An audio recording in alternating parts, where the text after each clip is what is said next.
Aquí estamos. Bueno, vamos a dar la bienvenida a una nueva conferencia del ciclo de Les Iguatarí Conexiones Maquínicas. Hoy estamos con Ana Pato, que nos va a hablar sobre Guattari y el Antropoceno, para el Antropoceno, perdón. ¿Cómo estás, Ana? Bienvenida. Muy buenas tardes. Un gusto Gracias, tenerte con Juan. nosotros. Un gusto enorme, Igualmente. un gusto enorme. Eh, Así que primero voy a decir un par de palabritas sobre vos, Ana. Eh, Ana Pato es licenciada en Historia por la Universidad Estatal Paulista, ¿verdad? De Brasil. Sí. Tiene una maestría y es doctora en Filosofía por la Universidad Nacional Autónoma de México, UNAM. Vive en la Ciudad de México desde el año 2008 y es actualmente profesora de Historia de la Cultura en el Centro Universitario de Teatro y además da cursos independientes en el proyecto Filosofía para Porcos. Ana, bueno, no sé si querés incorporar algo más, agregar algo más de vos para que la gente te conozca, alguna actividad que estés desarrollando ahora, como No, gustes. así está perfecto, creo. Bueno, entonces te cedo la palabra y bueno, vamos a escuchar con muchísima atención esta exposición tuya, realmente muy interesante. Mil gracias, Ana, todo tuyo. Gracias, Juan. Bueno, empiezo ya de una vez porque ya empezamos un poquito tarde y preparé aquí unas palabras para ustedes. Como ya mencionó aquí Juan, el título de mi ponencia es Guattari para el Antropoceno. Entonces, empiezo mi exposición. En 2020 empecé a dar el curso de Historia de la Cultura en el Centro Universitario de Teatro de la Universidad Nacional Autónoma de México, más conocida como UNAM. El curso de Historia de la Cultura es un curso de 4 semestres. Les toca a los alumnos y alumnas de segundo y tercer año. Como tengo libertad de cátedra, cambié el programa oficial, cronológico, de los griegos a la Edad Media, modernidad, contemporaneidad, a un programa más temático, siendo que el primer año trabajo temas más políticos y el segundo más estéticos. Aunque no estoy segura de que lo pueda dividirlo así, una vez que la política es siempre estética, es decir, implica la creación de nuevas formas de existencia, y la estética es siempre política, es decir, implica una nueva distribución territorial. Para el primer semestre del curso he preparado, decidí dar ahí un curso que ya había dado anteriormente en otra universidad, el curso Ecosofía. Desde luego que no se trata de un curso sobre Guattari, ya que se trata de alumnos y alumnas del teatro, no de la filosofía. Entonces, un curso sobre Guattari de 4 meses lo considero muy pesado para este público. Mi propuesta entonces pasó a ser hablar de Ecosofía sin hablar de Guattari, o más bien hablando muy poco de él y de manera muy sencilla. Al montar mi programa de clases, fui dándome cuenta de que la filosofía de Guattari podría cruzar todo aquel programa, que entender la propuesta ecosófica de Guattari implica un diálogo con los griegos, los medievales, los modernos y los contemporáneos. Entendí que para pensar nuestro problema ecosófico, nuestra catástrofe planetaria, tenemos que ir muy lejos en nuestra historia, así como ir muy lejos en nuestra imaginación del futuro. Mi propuesta para hoy implica, más que estar hablando de lo que Guattari dijo sobre la ecosofía, pensar juntos algunos aspectos críticos y clínicos de nuestro presente antropocénico. Por crítico, quiero decir rastrear en nuestra breve historia occidental algunos puntos centrales que explican cómo y por qué llegamos a este punto crítico al que estamos hoy.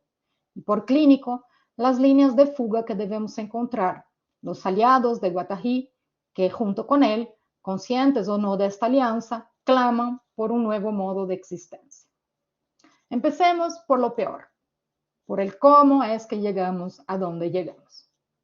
El eje central de mi curso sobre la ecosofía es el proceso de racionalización de la naturaleza. Trato de enseñarles cómo en un largo proceso histórico, que según Max Weber no empezó con la modernidad, sino con las religiones monoteístas, nosotros los humanos fuimos en una escala progresiva racionalizando el mundo. ¿Y de qué se trata al final esta racionalización? Se trata de un desencantamiento del mundo, continuando con las palabras de Weber. Es decir, se trata de expulsar del mundo todas las fuerzas misteriosas, todo aquello que es incontrolable, mágico, espiritual. Pensando con Guattari, se trataría de una desvitalización, quitar del mundo su fuerza vital, su exceso, su carácter incontrolable. Mircea Eliade lo analiza muy bien en términos de sagrado y profano. Lo sagrado se manifiesta siempre como una realidad de un orden totalmente diferente al de las realidades naturales. En su libro de 1917, Lo Sagrado, Rudolf Otto trata de entender los aspectos de esta experiencia religiosa que es terrorífica e irracional. Y cito a Mircea Eliade en su libro Lo Sagrado y lo Profano.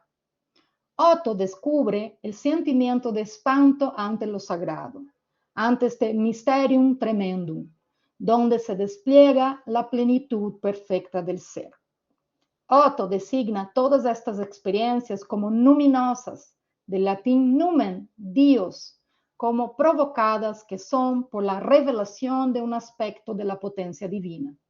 Lo luminoso se singulariza como algo radical y totalmente diferente. No se parece a nada humano ni cósmico. Ante ello, el hombre experimenta el sentimiento de su nulidad, de no ser más que una criatura, de no ser, para expresarse en las palabras de Abraham al dirigirse al Señor, más que ceniza y polvo. Fin de cita.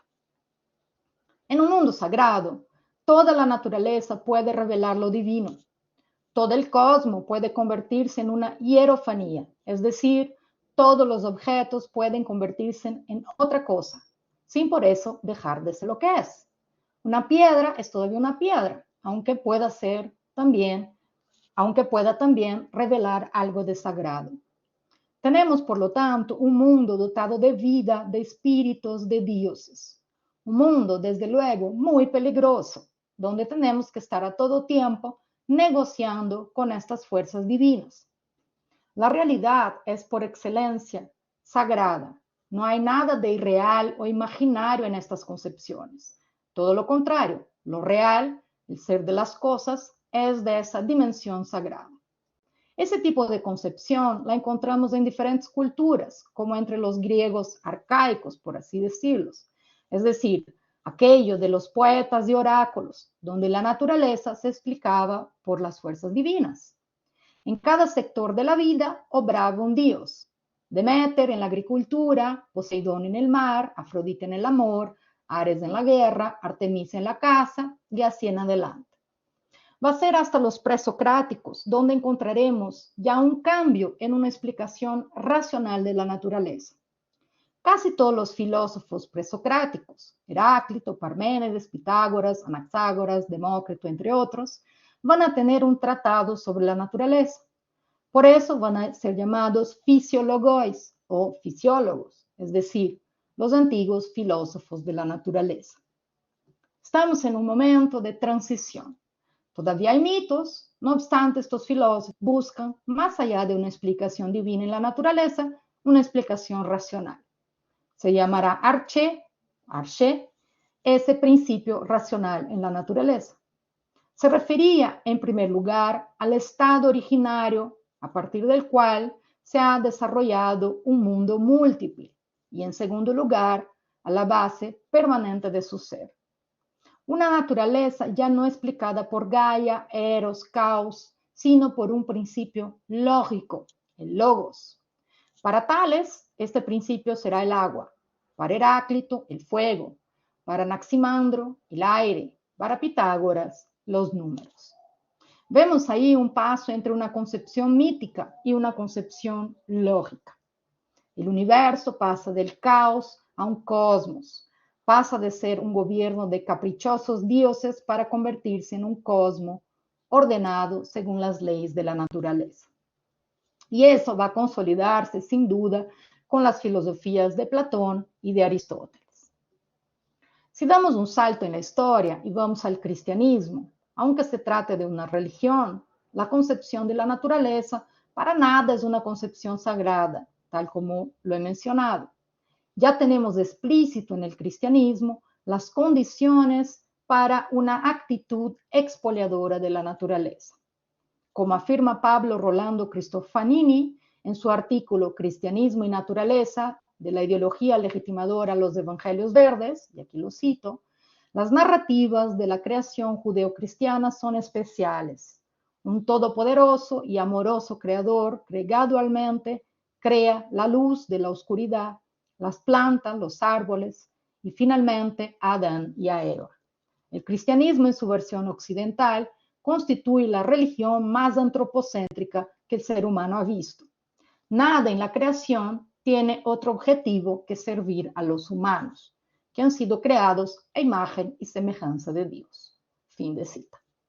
Tenemos acá una separación tajante entre humanos y el resto de la naturaleza, y un Dios ausente de la naturaleza. Dios no se presenta en la tierra. No hay, como en las religiones griegas precristianas, así como de diversos pueblos originarios de América y de otros lados, dioses que personifican a las fuerzas de la naturaleza. Cuando tenemos un Dios trascendente, vaciamos a la naturaleza de poderes, vaciándola también de significado por sí mismo. Es el hombre, ayudante de Dios, que da sentido a la materia. La creación entonces se vuelve sinónimo de cultura humana. Damos un paso más allá en la historia, llegando a la gloriosa modernidad, momento en que el hombre recupera la confianza en sí mismo y ahora, viendo que asciende socialmente, cuestiona la jerarquía cósmica y social aristotélica que fue reafirmada por el cristianismo. Un cambio radical de paradigma que tiene un pilar fundamental: la conquista y la transformación de la naturaleza. Francis Bacon, uno de sus emblemáticos representantes, militará por un nuevo método científico llamado interpretación de la naturaleza, donde el hombre puede por fin hacer una ciencia práctica a fin de mejorar y transformar su vida. Bacon critica la tradición científica de su época al afirmar que no eran capaces de realizar nuevos hallazgos.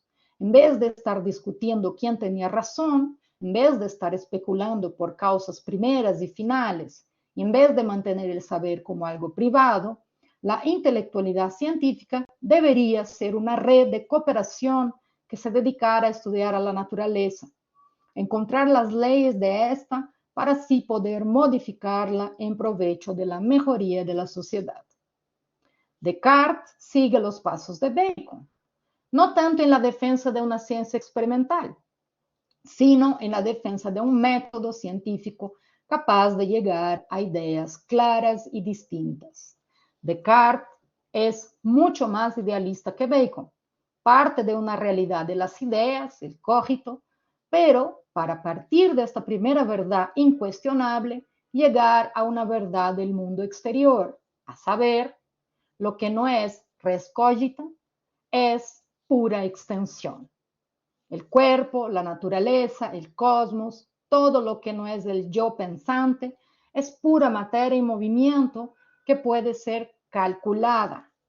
Los animales, plantas, minerales, incluso el cuerpo humano, son como un reloj. No sienten, están compuestos de partes que pueden ser separadas y estudiadas separadamente. Descartes llamó a esta teoría de mecanicismo.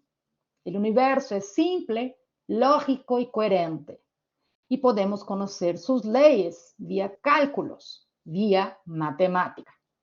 El mundo se torna algo puramente cuantitativo, no tiene ninguna cualidad.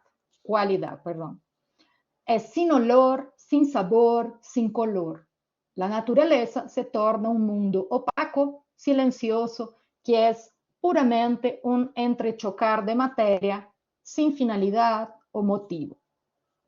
En este inicio de la modernidad, la naturaleza se vuelve el blanco principal para que el hombre emancipe. Y digo hombre y no humanidad, porque la mujer estaba más del lado de la naturaleza que de este hombre conquistador y transformador de su entorno. Había una utopía vigente según la cual el hombre, al conocer, conquistar y dominar la naturaleza, transformaría su vida para mejor. Sería el final de todos sus males.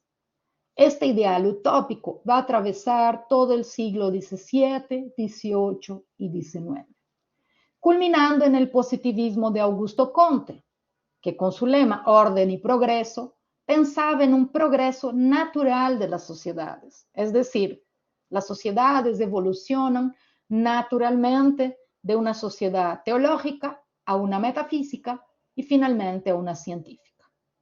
Así como nosotros vamos en una línea recta de la infancia a la adolescencia a la adultez, las sociedades también tienen estas etapas que van solamente en una dirección. Oh, gran ilusión del progreso. Todo esto cambia de rumbo en el siglo XX, siglo que el historiador Eric Hobsbawm llamará la era de los extremos. Aunque van a ser los pensadores del siglo XX que denunciarán las ilusiones de la modernidad, el fin de los metarrelatos, así como los hijos monstruosos de la razón, el nazismo y el fascismo, ya al final del siglo XIX tenemos la perspicacia de Nietzsche, quien ya anunciaba la catástrofe por venir. En un diagnóstico de su tiempo, parece que el filósofo alemán ya prevía lo que estaba por venir en su tierra natal. Y lo cito: nunca fue el mundo más mundo, nunca fue tan pobre en amor y bondad. Los estamentos cultos han dejado de ser faros o asilos en medio de toda esta mundanal inquietud. Ellos mismos devienen cada día más inquietos, más carentes de ideas y de amor. Todo sirve a la barbarie venidera, el arte y la ciencia, factuales inclusive. Creo que hay una manita. Si puedo seguir y me preguntan al final, ¿puede ser? Sí, puede ser que haya sido un error, Ana. Ah, ok. Continúa tranquilo. Ok. Bueno, fin de cita. Esa cita está en el libro de Deleuze, Nietzsche, páginas 68 y 69. En un llamado desesperado por una posibilidad existencial, Nietzsche escribía en Así habló Zaratustra. Cito: mirad, yo os enseño el superhombre. El superhombre es el sentido de la tierra. Diga vuestra voluntad. Sea el superhombre el sentido de la tierra. Yo os conjuro, hermanos míos, permaneced fieles a la tierra y no creáis a quienes os hablan de esperanza sobre terrenales. Son envenenadores, lo sepan o no. Son despreciadores de la vida, son moribundos y están ellos también envenenados. La tierra está cansada de ellos. Ojalá desaparezcan. En otro tiempo, el delito contra Dios era el máximo delito, pero Dios ha muerto y con él han muerto también estos delincuentes. Ahora lo más horrible es delinquir contra la tierra y apreciar las entrañas de lo inescrutable en el sentido de lo inescrutable más que el sentido de ella. Fin de cita. Qué mal interpretado fue el superhombre. Para empezar, en las traducciones al español, un error. No deberíamos hablar de un superhombre, sino de un más allá de lo humano. Figura que anuncia Zaratustra y que, como podemos ver por la situación, está más cerca de un indígena que valoriza la tierra que de un nazista que cree una raza superior. Los valores de la tierra, dice Nietzsche, y más, nos avisa. No crean en quienes nos hablan en las esperanzas sobreterrenales, son moribundos. Es decir, no crean en aquellos que prometen nuevas vidas en Marte o donde quiera que sea. Esa cita de Nietzsche me hace acordar lo que dijo no hace mucho tiempo el filósofo indígena brasileño Ailton Krenak, y lo cito: creo que esta ilusión de una casta de humanoides que detiene el secreto del Santo Grial que se atasca de riqueza mientras aterroriza el resto del mundo, puede terminar colapsando. Tal vez un indicio más reciente sobre eso sea aquella historia de los multimillonarios que están construyendo una plataforma fuera de la Tierra para ir a vivir, qué sé yo, en Marte. Deberíamos de decir, vayan pronto y olviden de nosotros acá. Deberíamos dar un pase libre para ellos, para los dueños de Tesla, de Amazon. Pueden dejar la dirección y después les mandamos suministros. Fin de cita. Regreso al siglo XX. Fue con los teóricos de la Escuela de Frankfurt que la denuncia a la razón instrumental se hizo todavía más aguda. En Dialéctica de la Ilustración, Adorno y Horkheimer se preguntan, lo que nos habíamos propuesto era nada menos que comprender por qué la humanidad, en lugar de entrar en un estado verdaderamente humano, se hunde en un nuevo género de barbarie. En otras palabras, ¿cómo es posible que aquello que empezó como un proyecto de emancipación haya terminado en una catástrofe como fue el nazismo? El nazismo y el fascismo para estos autores, todos ellos judíos que vivieron en la piel la amenaza del exterminio, era un resultado del proyecto moderno. Hitler no era un lunático que engañó a la población alemana. Hitler se apoyaba en la razón, en la ciencia y en el arte. Para estos autores, como Horkheimer y Adorno, el esclarecimiento puede ser totalitario. El deseo de conocer todo, de dominar todo. Y una vez que dominamos la naturaleza, estamos a un paso de un proyecto de dominar otros humanos. Dominar o eliminar. Para Horkheimer, el ideal de emancipación social fue sustituido a partir de la industrialización del capitalismo por un ideal científico de mero registro, clasificación y generalización de los fenómenos. Aunque sea indiscutible que la ciencia fue muy útil para su aplicación a la industria, no podemos decir lo mismo en términos de una aplicación a un progreso social. Ahora bien, si el problema de la primera mitad del siglo XX era el de las guerras mundiales, de la barbarie de ciertas razas contra otras, o incluso la amenaza de un fin del mundo por la bomba atómica, en la segunda mitad del siglo XX e inicio del XXI, la amenaza cambia. Desde luego que las guerras no acabaron. Desde luego que pueblos siguen queriendo eliminar otros pueblos, como estamos viendo hoy con la catástrofe de Gaza. Y que una bomba atómica todavía es posible. Pero parece ser que hoy la teoría crítica, en su amplio espectro, tiene que enfrentar un problema inédito: la inminente catástrofe planetaria. Dicho escenario apocalíptico nos obliga a repensar nuestros aparatos conceptuales que parecen actualmente insuficientes. Y es esto que va a hacer Guattari a los finales de los años 80. Como buen inventor de concepto que era, en su libro Las Tres Ecologías, formulaba una propuesta ecosófica que buscaba ir más allá de una ecología, es decir, el cuidado que debemos tener no se limita a aquello que llamamos naturaleza, los árboles, los animales, el mar, las montañas, sino que debe incluir todas las dimensiones de la vida. Por eso debemos hablar de muchas ecologías: mental, urbana, social, ambiental, económica, etc. Todas estas ecologías entran bajo el concepto de ecosofía.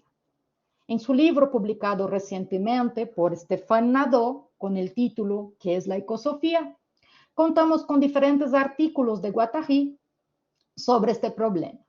Saco de ahí una cita que me parece bien clara y precisa de su proyecto ecosófico, o de lo que entiende por este concepto. Cito: llamo ecosofía tal enlace de la ecología ambiental, de la ecología científica, de la ecología económica, de la ecología urbana, de las ecologías social y mental, no para englobar todos estos abordajes ecológicos heterogéneos en una misma ideología totalizante o totalitaria, sino para hablar, por el contrario, la perspectiva de una elección ético-política de la diversidad, del diseño creador, de la responsabilidad respecto de la diferencia y de la alteridad. Y Guattari no está solo en este proyecto. Aliados no le faltan. Cito algunos de ellos que me interesan en particular y que los uso en mi curso. Arne Naess, y le sigue Fritjof Capra, propone antes que Guattari una ecosofía o ecología profunda, una visión ecológica holística donde el mundo es un todo integrado y no partes discontinuas, visión mecanicista. Tenemos también las tesis de Lynn Margulis y James Lovelock, que hablan de esta coparticipación entre vida y mundo. Gaia siendo entonces la hipótesis de un sistema autoequilibrado entre los vivos y el planeta. No podemos olvidar en esta lista a Humberto Maturana y Francisco Varela, que introdujeron el concepto de autopoiesis para pensar la vida que se autogestiona como proceso infinito de creación. Más reciente todavía están las tesis de Bruno Latour, que sostienen que la realidad de las cosas depende de nuestros modelos de conocimiento y que las pretensiones de la modernidad son una ilusión. También, para terminar esta lista arbitraria, cabe nombrar a sus dos amigas de Latour, Isabel Stengers y su teoría de una Gaia enfurecida e incontrolable, y Donna Haraway, con su reciente libro Seguir con el problema, donde nos regala el concepto de tuloceno en combate a los nihilismos del término antropoceno o capitaloceno. Una de las reformulaciones que se destaca en todas esas teorías apenas citadas es aquella que busca resignificar las relaciones entre seres humanos y naturaleza, los vivos y su mundo. Contra un dualismo rígido que separa la naturaleza de lo humano, las teorías ecosóficas que surgen en la segunda mitad del siglo XX sostienen una relación de porosidad, integración, complicidad entre la Tierra y sus habitantes. La Tierra pasa a ser considerada desde un punto de vista objetivado, recurso a ser explotado, a ser considerada como un ser vivo o un entramado de relaciones vivas, codependientes, que debe urgentemente ser cuidado. Un excelente libro para pensar el problema del fin del mundo impuesto por el antropoceno es Hay mundo por venir, ensayos sobre los miedos y los fines, firmado por el antropólogo brasileño Eduardo Viveiros de Castro, muy influenciado por la filosofía de Deleuze y Guattari en sus estudios antropológicos, y la filósofa también brasileña Débora Danowski.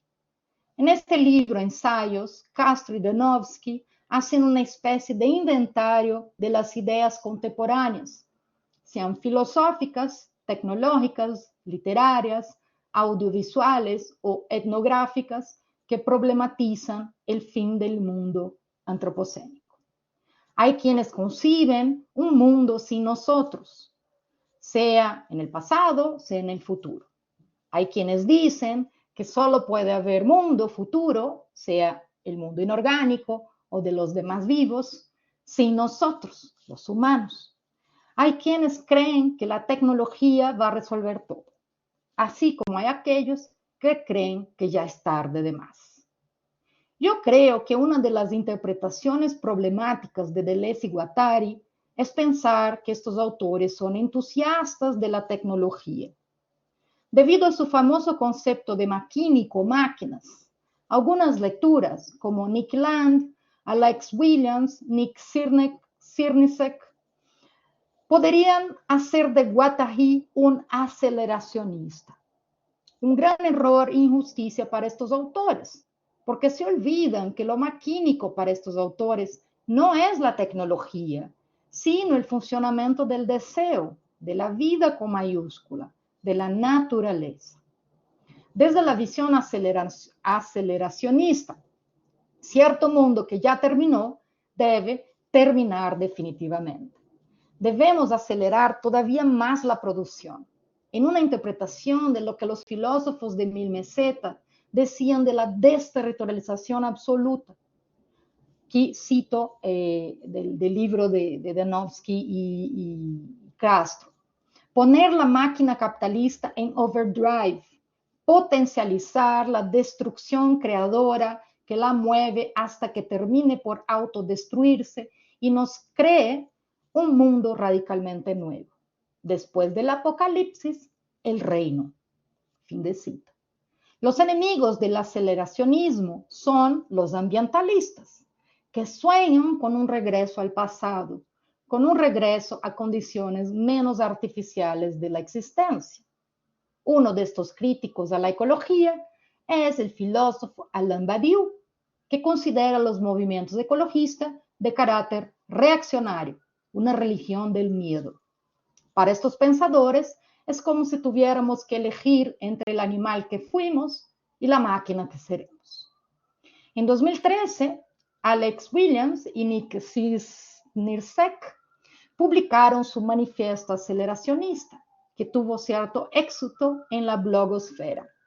En tal texto, los autores defienden, cito, una política prometeica de máximo dominio sobre la sociedad y su entorno, como la única forma de derrotar el capital.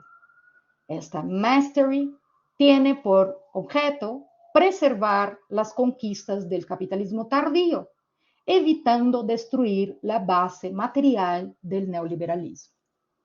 Isabel Stengers, amiga de Guattari, autora de las tesis sobre la intrusión de Gaia, así como defensora de una cosmopolítica, cuando fue cuestionada en entrevistas sobre la oposición de su tesis sobre la cosmopolítica y las tesis de este manifiesto aceleracionista, responde, cito, me niego a contrastar cosmopolíticas, sean cuales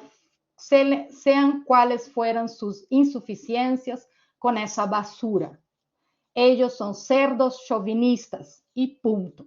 Solo lamento el hecho de que estén mancillando la memoria de Félix Guattari. Fin de cita. Entonces, ¿qué salida nos queda? Si no es la tecnología aquella que nos va a salvar del apocalipsis planetario, ¿quién o qué nos salvará? O todavía hay tiempo de salvación.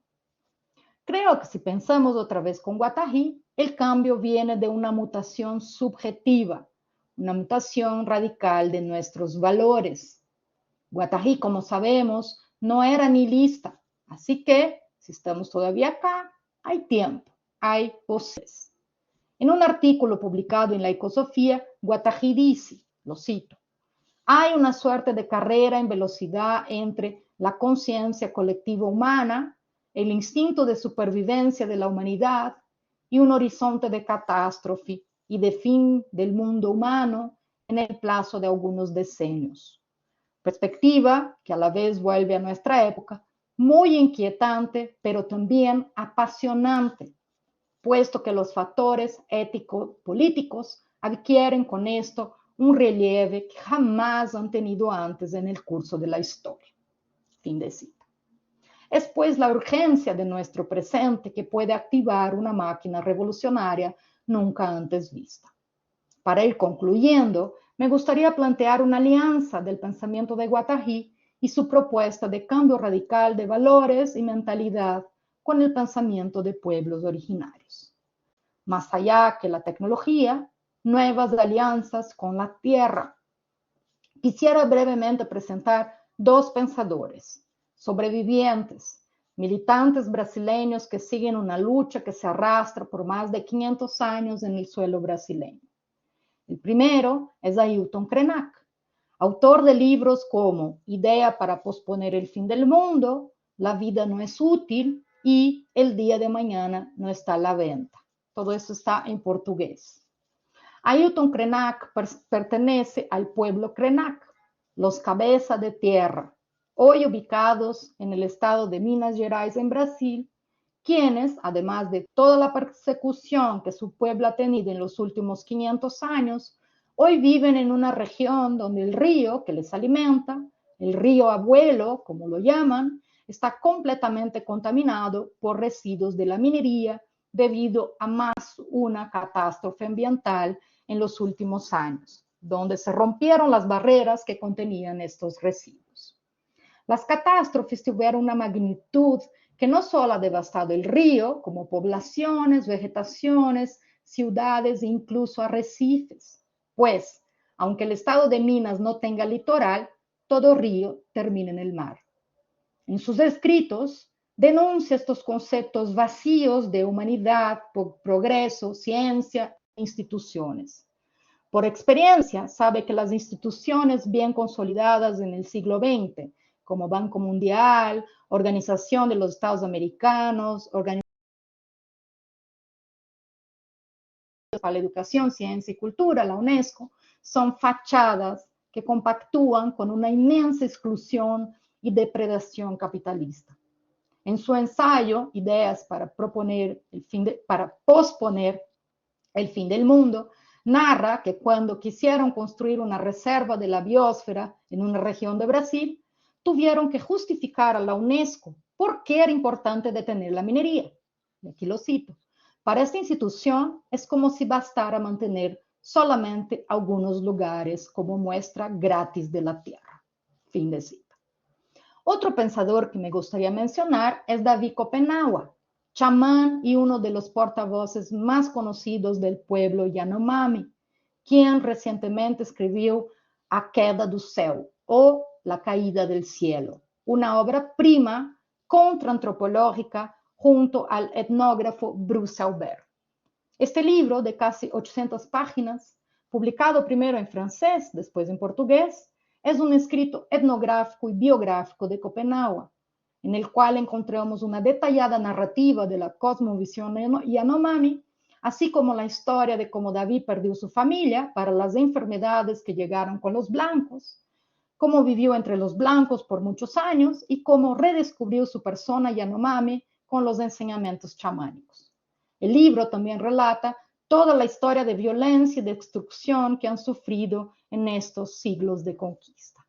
Y más, trae un análisis sobre este ser blanco en una especie de contraetnografía astuta y sarcástica, en las palabras de Viveros de Castro.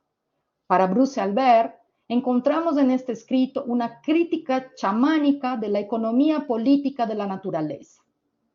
Como se menciona en la presentación del libro, escrita por la editorial responsable de la publicación, cito, se trata de una herramienta crítica poderosa para cuestionar la noción de progreso y desarrollo defendida por aquello que los Yanomamis, con intuición profética y precisión sociológica, llaman de pueblo de la mercancía. Los blancos, napé, enemigos, son espíritus caníbales que se olvidaron de sus orígenes y cultura. Son aquellos que solo sueñan consigo mismo, con las mercancías o con lo que dibujan en pieles de papel, la escritura. Están encerrados en ese sí mismo narcisista, completamente desconectados del mundo y de la vida. Una completa inversión de las acusaciones modernas al animismo. Pues, si para los modernos el animismo, que es el mundo está vivo y poblado de espíritus, es una proyección del ego sobre el mundo, para estos pueblos son los modernos o herederos de esta modernidad quienes no logran ver más que simulacros de sí mismos en el espacio de verdad y exterioridad que es el sueño. Cito aquí. Puede decirse de nosotros entonces lo que dice el narrador de los malos cazadores Yanomamis, estos que suelen quedarse con las presas que matan, y por eso los animales las evaden, que, a pesar de tener los ojos abiertos, no ven nada. De hecho, si las profecías justificadamente pesimistas de David se hacen realidad, solo comenzaremos a ver algo cuando no haya más nada que ver. Entonces podemos, como el poeta, evaluar lo que hemos perdido. Eso es cita de Viveros, que hace el prólogo del libro. Como afirma Vivero y Danowski en su libro, es posible que estos pueblos tengan mucho que enseñarnos sobre el fin del mundo, pues el apocalipsis llegó para ellos hace ya unos tantos siglos. Haciendo una analogía con la película Melancolía de Lars von Trier, el encuentro del viejo con el nuevo mundo es como el choque del planeta Melancolía, o mejor, el planeta Mercancía. Aquí cito los autores. En materia de concursos de apocalipsis, es cierto que el genocidio americano de los siglos XI y XVII, la mayor catástrofe demográfica de la historia hasta el presente, con la posible excepción de la peste negra, causado por el choque con el planeta Mercancía, siempre tendrá garantizado su lugar entre las primeras posiciones, por lo menos en lo que lo concierne a la especie humana, incluso si consideramos las grandes posibilidades futuras de una guerra nuclear o del megacalentamiento global. Y ahora sí, conclusión. Sea desde una perspectiva ecosófica de los pensadores occidentales, formados en las academias científicas o filosóficas, sea desde la perspectiva de los pueblos originarios de América, encontramos nuevas herramientas conceptuales para lidiar con nuestro presente y porvenir antropocéntrico. Lo que parecen coincidir ambas líneas de pensamiento es la ingenuidad de aquellos que creen que la solución va a venir de la tecnología y del capitalismo. Como subraya Stengers, y ya lo decía también Guattari, la idea de un capitalismo verde es un absurdo. Si el capitalismo se interesa por el problema ambiental, por la producción de sistemas autosustentables o energías alternativas, es con la finalidad de lucrar con eso. La intrusión de Gaia, su real consideración, debe corresponder a un freno en el crecimiento económico, una cierta limitación del mercado y sus acciones, sus explotaciones, y ya sabemos que esto es intocable. El capitalismo no va a responder por los daños de Gaia, jamás frenará su máquina de producción financiera. Eso no es de su naturaleza. Hay ahí una triple alianza de captura que el autor encuentra en la figura del empresario, el Estado y la ciencia. Captura que nunca es responsable por sus consecuencias. El capitalismo no da respuestas, no es de su naturaleza. Por su parte, la clase política no logra responder a los problemas que tenemos en nuestras vidas, ni garantizar las condiciones mínimas de la existencia digna. Y lo que Stenger complementa es que la clase científica, la ciencia con mayúscula, tampoco puede dar respuestas ni debería, ya que esta se encuentra también atrapada en el funcionamiento capitalista, dependiente de las industrias privadas y de los financiamientos. Somos nosotros los que debemos crear las respuestas. Y crear es realmente fabricar, más que respuestas, las mismas cuestiones. Es este poder que nos han quitado, que nos quieren quitar y es considerado subversión. Que nosotros nos metamos donde no somos llamados. Que tratemos de construir los problemas, no aceptar respuesta. Se trata de una experimentación. Es decir, nadie necesita ser guiado, no necesitamos un poder pastoral fallido. Hay que crear un nosotros que sea capaz.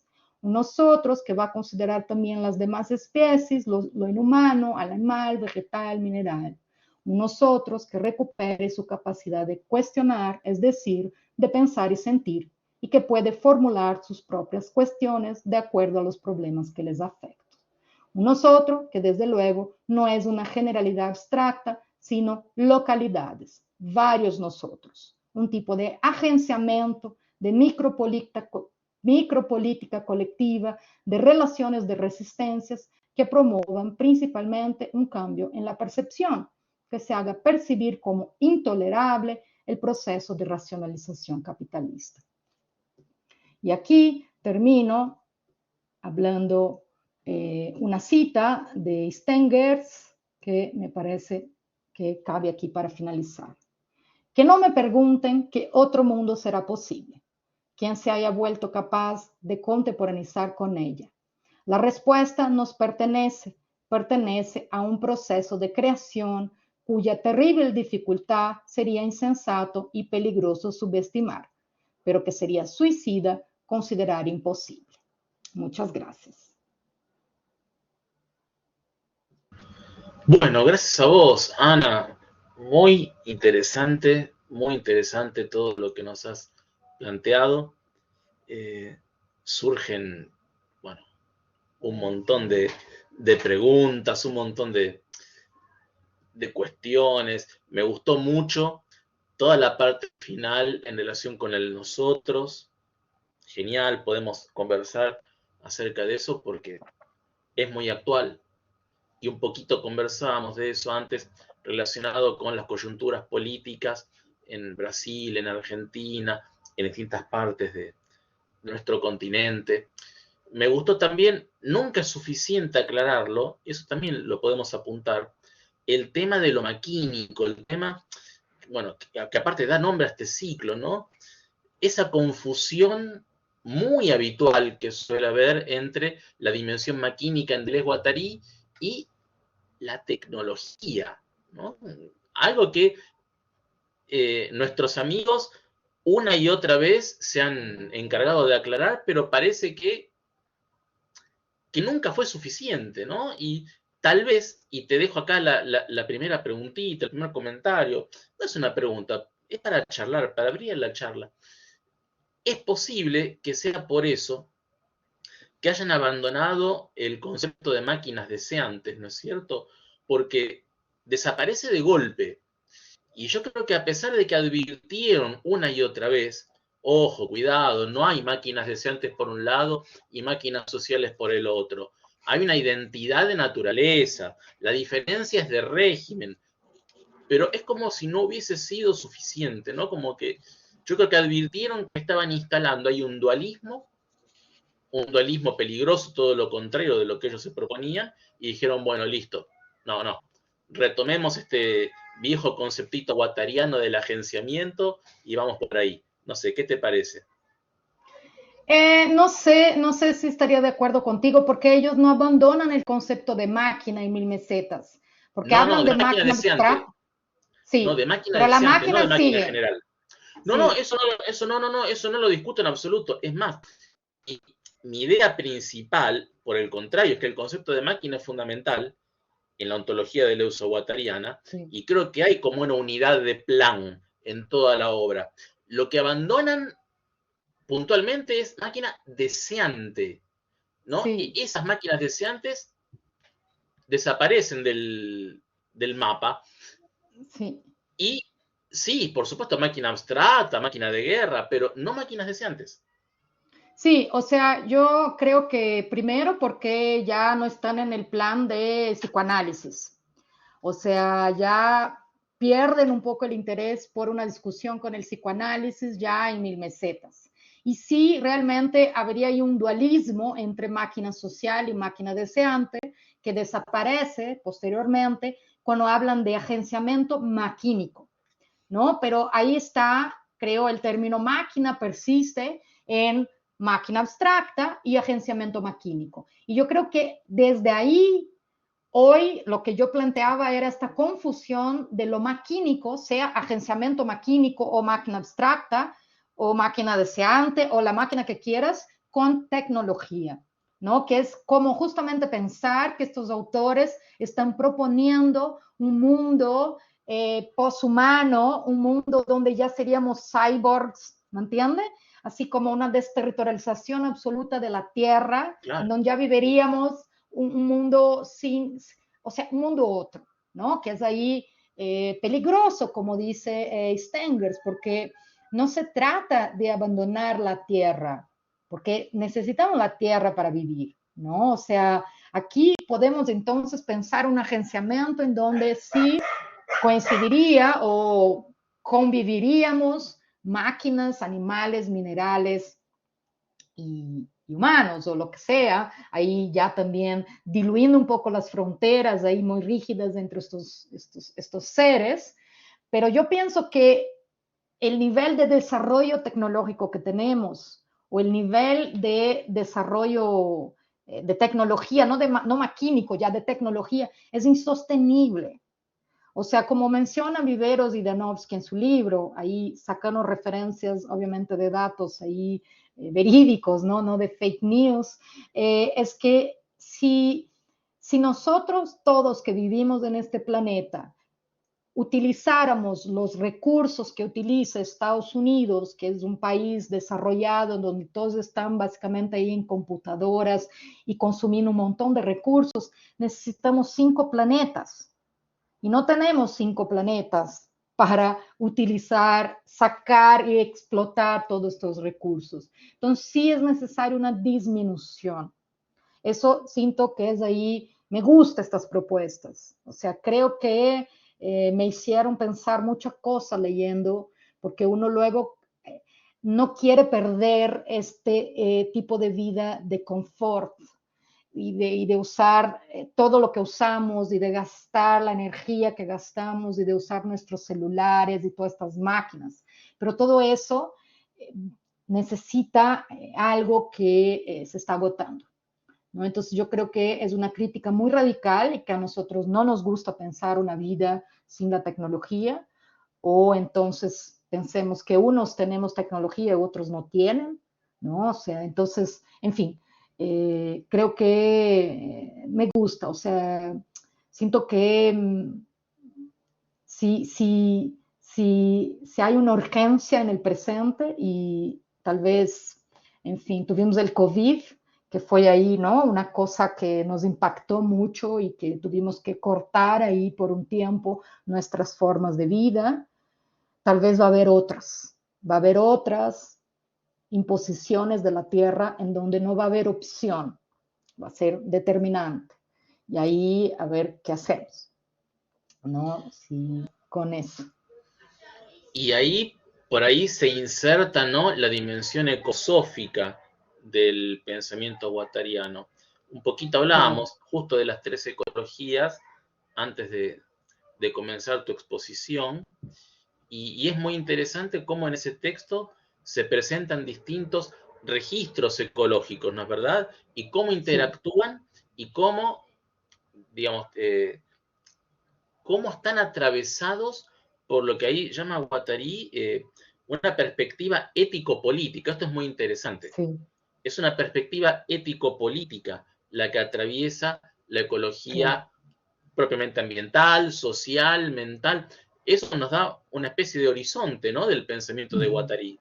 Sí, sí, claro. Y Guattari estaba, como estábamos platicando antes, eh, era muy vidente o como que vio cosas que por ahí ya estaban ahí como gérmenes y que hoy están ahí muy desarrolladas y muy en nuestra cara, como por ejemplo la ciudad, o sea, estas ciudades como la Ciudad de México, que es una ciudad gigante, São Paulo, todo eso, él ya decía que era insostenible, que todo eso causa ciertas tensiones y formas de vida que no se van a poder sostener por mucho tiempo.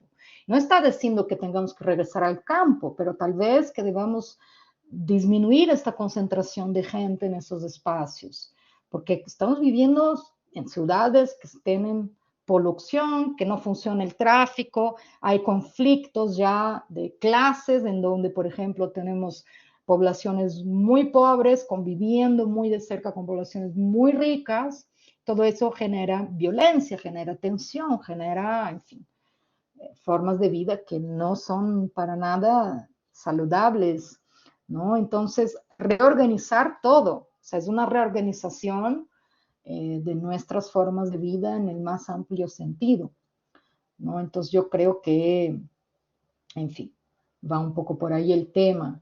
Yo creo que Guattari atraviesa todo ahí. O sea, por más que hablé de varios autores, no, o sea, yo creo que no hay como pensar lo que está proponiendo Guattari si no rastreamos nuestro problema con ecológico desde más atrás y no pensamos también en cómo imaginar un futuro, porque parece que nos quitaron la capacidad de pensar un futuro. Parece que nuestro futuro está o en una catástrofe donde nos vamos a morir todos, o en una ciencia ficción absolutamente tecnológica, donde ya no hay animales, ya no hay otra forma de vida que una inteligencia artificial, ¿no? Entonces, en fin, creo que hay otros autores ahí que nos ayuden a pensar otras salidas, que, en fin, a mí me gustan más en particular que este mundo completamente tecnologizado, pero desvitalizado, ¿no?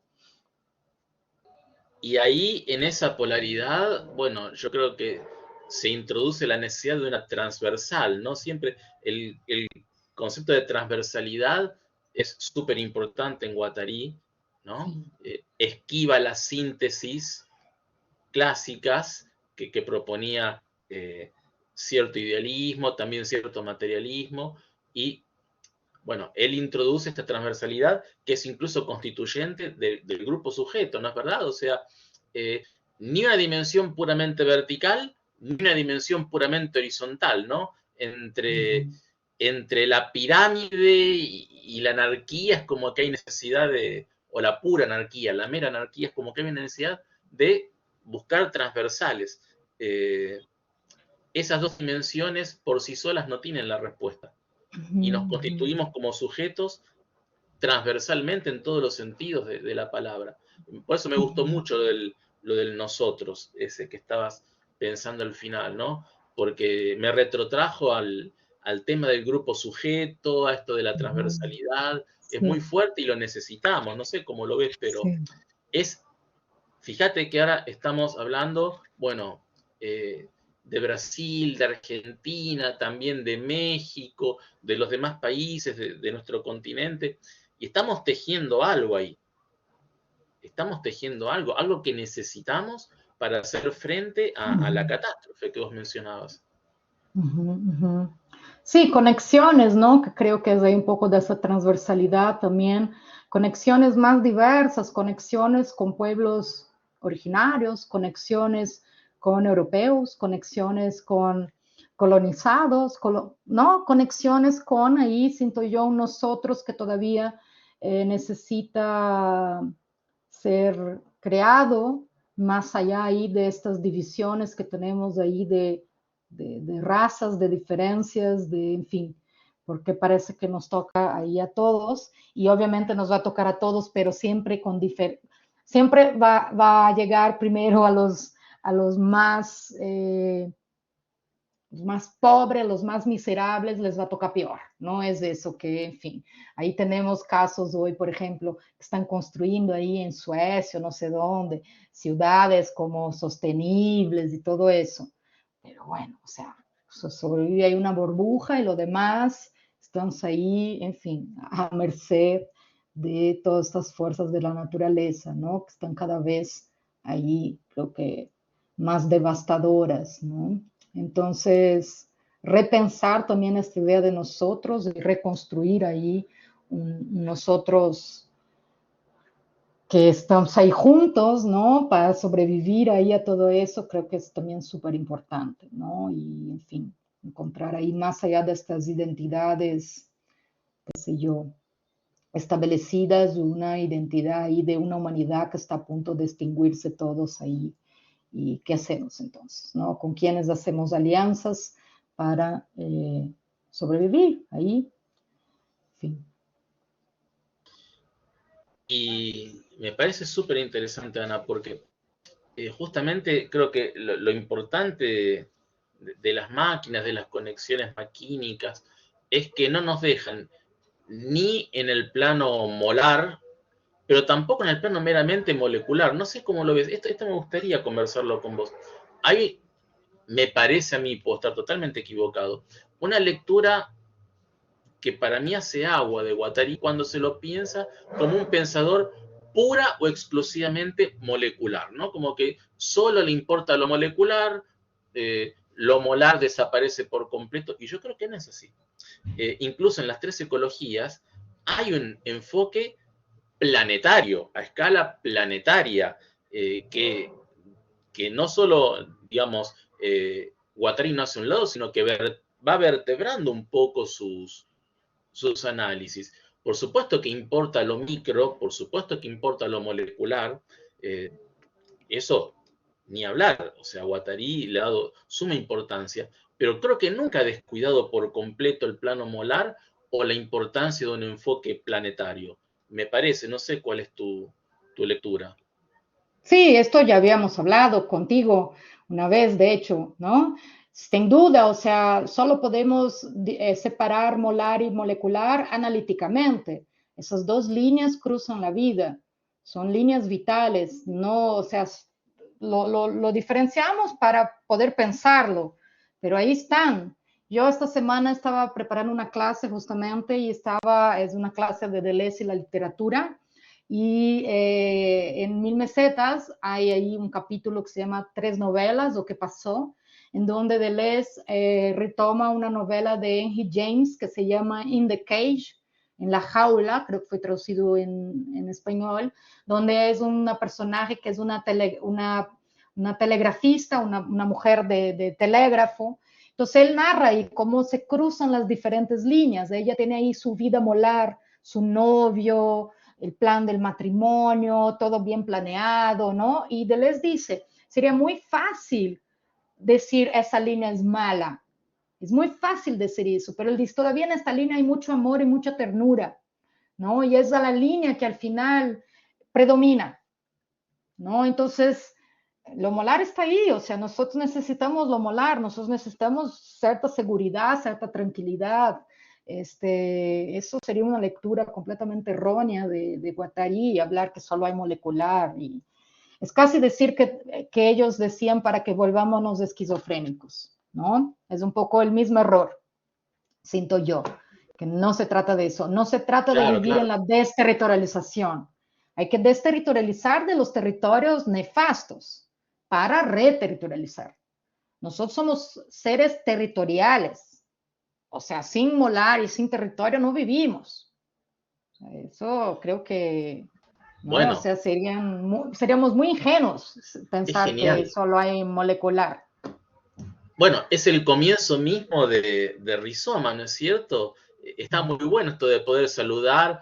Hola, ¿qué tal, Ana? Soy Juan, buenos días. Sí, No sé, nos presentamos, nos saludamos, vivimos un poco la vida cotidiana, que es al fin y al cabo la vida, como decís vos, en la que nos movemos. No se trata sí, de renunciar a eso, simplemente que ya lo vemos de otra manera. sí. No renunciamos a esas máscaras, pero sabemos de qué se trata, ¿no? Es como que ya lo hacemos con otro horizonte, con otra apertura, sin renunciar a Sí. eso. Sí, yo creo que la crítica que enfatizan él y por él, y que enfatiza Guattari y Deleuze también, y por eso les consideran ahí moleculares, es que ellos enfatizaban un cierto enrijecimiento de lo molar. Es decir, que excluimos lo molecular, intentamos vivir una vida puramente molar.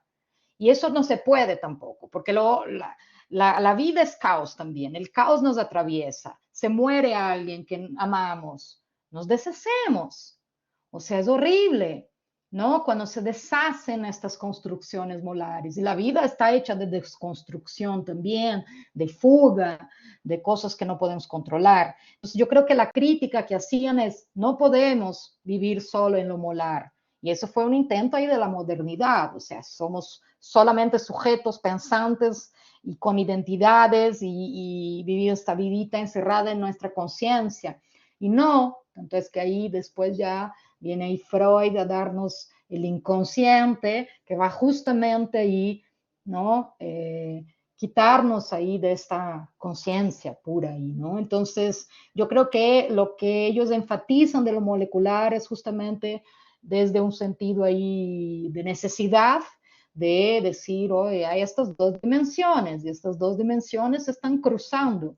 No podemos ahí evitar ni una ni otra, ¿no? O sea, entonces hay pasos ahí, hay un paso de una a otra, se están cruzando a todo momento, ¿no?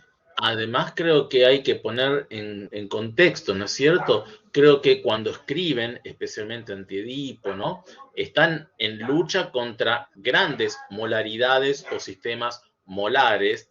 El Sí, Estado de aquel momento o de su continente, sin caer en generalizaciones tal vez, el psicoanálisis, bueno, eh, el partido con mayúscula, había como muchas molaridades a las que les interesaba poner en jaque.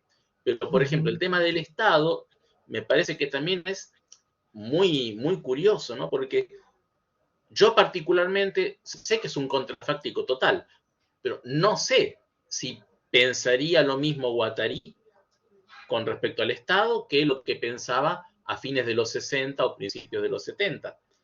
Es otra coyuntura, eh, otras formas de vivir y de pensar el Estado.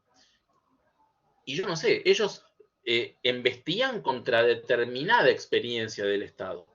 Pero hoy, por ejemplo, en América Latina, hablar de una destrucción total del Estado, hoy no es viable. Hoy en nuestra realidad no es viable, al contrario, necesitamos del Estado para garantizar un mínimo de cobertura de las necesidades básicas y de resguardo de los derechos fundamentales de los más necesitados. No sé si podríamos apostar a, bueno, deshagámonos del Estado y ya. Pero yo Porque, creo que para ellos el Estado es un significante que centraliza. Y centraliza en una escala que es un poco inviable. Están hablando ahí de la escala de, es decir, un presidente. ¿Qué supone que hace un presidente o un gobierno federal? Resolver los problemas de todo el estado que es Argentina, que es Brasil. Es mucha gente, ¿ok? Lo que ellos están diciendo es esta verticalización donde ya los problemas no se resuelven, porque es imposible. Ellos no son contra gobiernos, ¿ok? Yo creo que lo que dicen es, hay un gobierno, pero en una escala menor, es decir, conexiones entre gobiernos y no una centralización.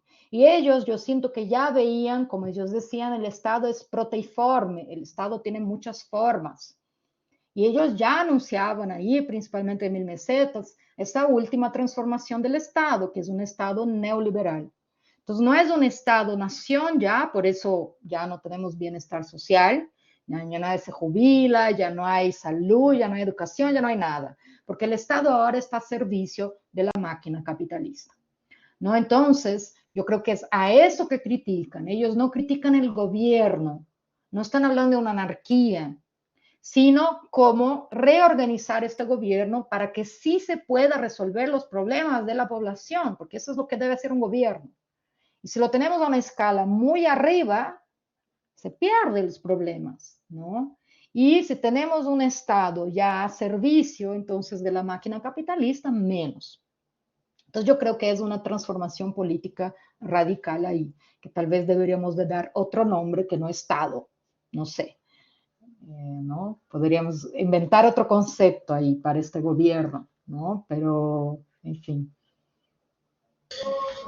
sí, te entiendo y comparto plenamente. A mí, por lo pronto, no me satisfacen las lecturas anarquistas, aunque también habría que definir bien de qué hablamos cuando hablamos de anarquismo. Soy Sí, consciente claro.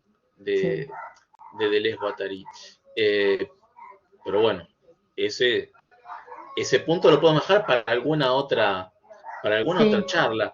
Eh, por lo pronto, no sé, lo último que quería decir por mi parte es, Guattari para el antropoceno está fantástico, pero justo Guattari no nos deja un programa, nos deja, a ver si digo bien, preguntas, inquietudes, líneas de fuga para explorar, horizontes, ¿no? No sí, un programa, porque no es que vamos a aplicar, bueno, acá no, está lo que dice el señor Guattari, vamos a aplicarlo, esto no existe. Y creo no, que lo que tiene de genial, que a mí me gusta y me entusiasma en particular de Guattari, es su capacidad visionaria, ¿no? Como que él vio cosas mucho antes y que ocurrieron y que sucedieron y realmente, bueno, ha tenido una capacidad de anticiparse a ciertos hechos formidable. Por eso creo que es plenamente válido hablar de Guattari para el antropoceno. sí.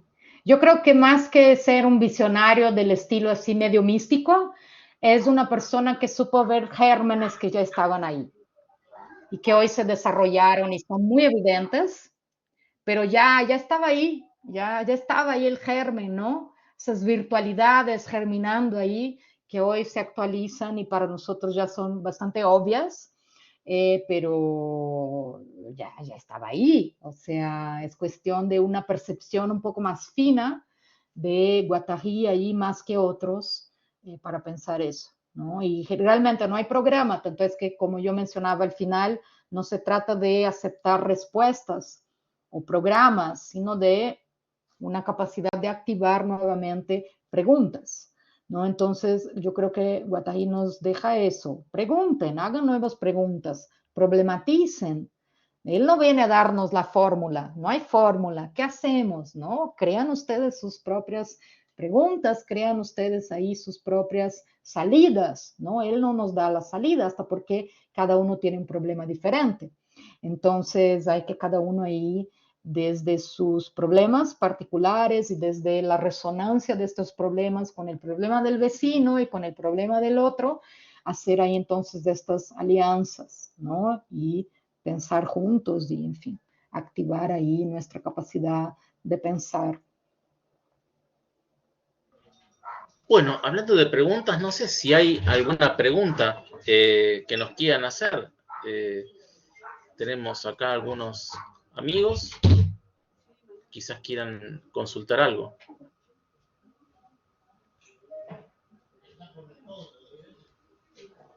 Bueno, si no hay preguntas, yo por mi parte te digo que quedé encantado con tu exposición, Ana.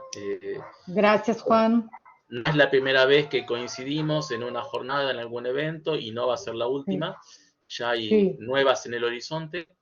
Y bueno, para mí un gusto, un honor haberte tenido aquí.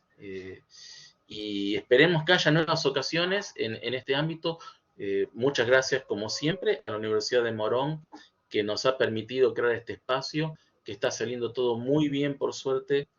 Y bueno, nada, simplemente quiero despedirte con el mayor de los agradecimientos y disfruté mucho esta charla con vos. Bueno, muchas gracias a ti por la invitación y gracias ahí a los compañeros ahí que están ahí escuchándonos. Bueno, vamos a detener la grabación. Gracias, Ana, muchísimas gracias. Y bueno, el ciclo continúa. En breve tendremos una charla que nos va a ofrecer Alfredo Perdomo, nada menos, sobre el tema de la depresión con una mirada guattariana, como siempre. Eso, muy bien. A ver si puedo venir. Ojalá, Ana, que sé que va a ser un nuevo momento de disfrute. Bueno, muchísimas gracias, Ana, un placer y será hasta la próxima. Hasta la próxima, Juan. Bueno, nos vemos. Bye, Hasta bye. pronto.